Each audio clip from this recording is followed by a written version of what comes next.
আমাকে থামাতে আসবেন না, আমাকে হুমকি দিতে আসবেন না। সমাবেশে মানুষ আসতেছে, মানুষ আরো বাড়বে।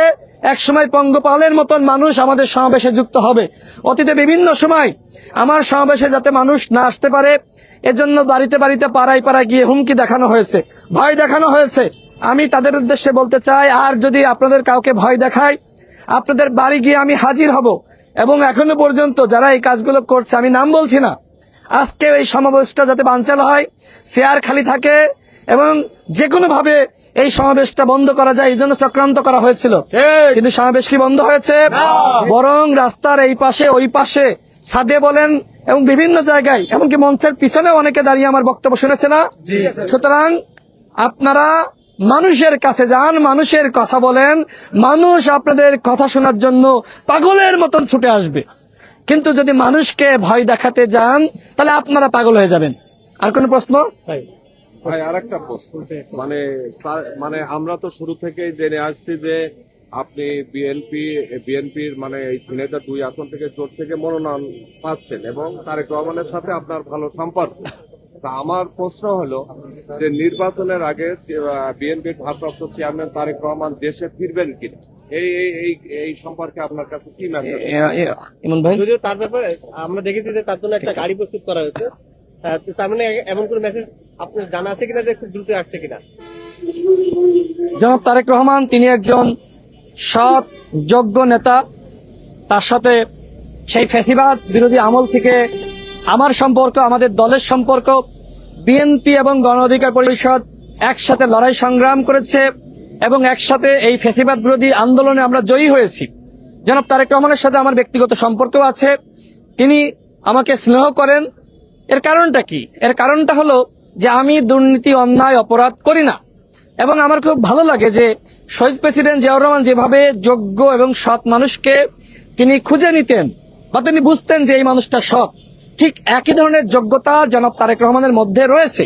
আমি এতটুকুই বললাম। এবং তিনি দেশে আসবেন, তাকে দেশে আসতেই হবে। এবং আমার কাছে যতটুকু তথ্য রয়েছে, তফসিল ঘোষণার পরপরই তিনি বাংলাদেশে আসবেন।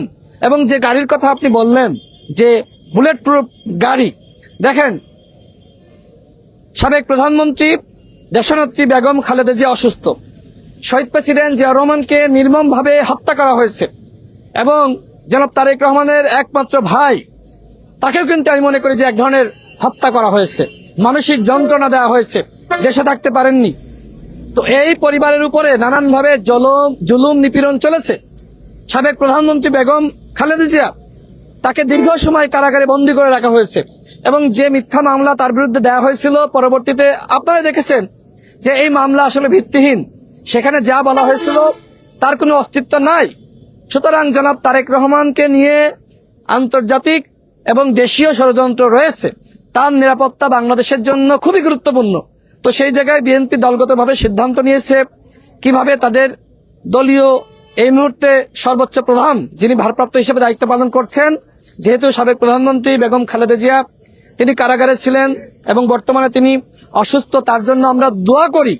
আমি এতটুকু জানি যে জনাব তারেক রহমান তিনি দেশে ফিরবেন এবং তার বাবার যে স্বপ্ন ছিল একটি নতুন রাষ্ট্র বিনির্মাণ করা, যেখানে অন্যায়, অনিয়ম, অপরাধ থাকবে না এবং বাংলাদেশের মানুষের বাক স্বাধীনতা থাকবে, বাংলাদেশের মানুষের ভোটাধিকার থাকবে এবং সংস্কারের যে আলাপগুলো আমরা এখন করছি, এই সংস্কারগুলো বাংলাদেশের বর্তমান বাস্তবতায় খুবই গুরুত্বপূর্ণ। সুতরাং তিনি দেশে এসে তিনি দেশের নেতৃত্ব দিবেন, দলের পরিপূর্ণ হাল ধরবেন এবং এই মানুষের যে সংস্কারের স্বপ্ন, এই স্বপ্ন পূরণে তিনি কাজ করবেন। আমি যতটুকু জেনেছি, বিএনপির বিভিন্ন পর্যায়ে যতটুকু আমার কথাবার্তা হয়েছে, তিনি তফসিলের পরপরই বাংলাদেশে আসবেন এবং তিনি বাংলাদেশের মানুষের যে আকাঙ্ক্ষা, সেই আকাঙ্ক্ষা বাস্তবায়নে কাজ করবেন। এখন তার কি নিরাপত্তা লাগবে না? শহীদ প্রেসিডেন্ট জিয়াউর রহমানকে যেভাবে হত্যা করা হয়েছে, আজকে যদি জনাব তারেক রহমান একই ধরনের নির্মম পরিণতি ভোগ করতে হয়, তাহলে এই বাংলাদেশকে নিয়ে যে ধরনের ভারতীয় ষড়যন্ত্র, বিভিন্ন বিদেশি চক্রের ষড়যন্ত্র রয়েছে, সেগুলো সফল হয়ে যাবে। সুতরাং তার নিরাপত্তা গুরুত্বপূর্ণ। সেই নিরাপত্তা বিবেচনা করে দলের পক্ষ থেকে বুলেট প্রুফ গাড়ি ক্রয় করা হয়েছে। আমি মনে করি এখানে কোনো অন্যায় নাই, বরং তার নিরাপত্তা নিশ্চিত করা আমার, আপনার, আমাদের সকলের দায়িত্ব। ঠিক একইভাবে আমরা যারা প্রার্থী রয়েছি আমাদের নিরাপত্তা নিশ্চিত করা সরকারের দায়িত্ব।